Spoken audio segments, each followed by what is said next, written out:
I'm here today with Dean Myers. One question that I find that we're frequently asked when we're interviewing candidates is what's it like to be a consultant compared to a full-time employee of a company like Lexus, for example, in the local area.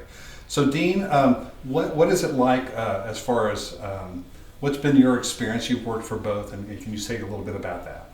Yeah, so one of the big differences to me is that when you're working as a consultant, the person that you're writing code for is your client.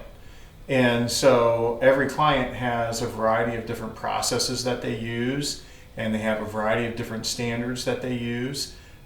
You still want to produce quality work, but you're doing it at a location where they control the processes and they control the standards rather than yourself doing that. The other thing that's interesting is that you get introduced into a whole new side of a business.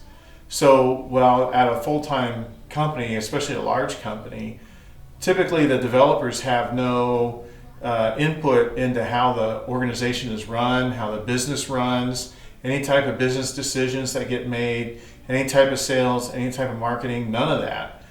In a smaller company or any kind of consulting company, developers have direct input on that. So from that perspective, it gives one a much more holistic view of how a company operates. Right.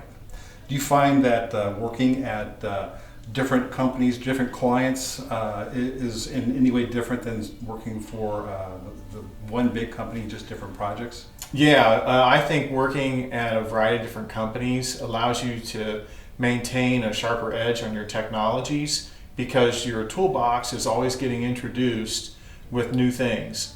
Where if you're at a single company, it's much harder to do that. I can remember people at a large company that I worked at had been in a role for 10 years, 12 years, maybe even longer. And so their ability to get introduced into new technologies and maintain their toolbox to add new types of technologies into their toolbox was very minimal. But as a consultant, that's a clear advantage of being able to maintain your technology toolbox to an optimum level. Right. Well, thank you very much. It's been informative, and we'll try to do something a little more informative with other topics in the future. So keep watching. Thanks. Bye.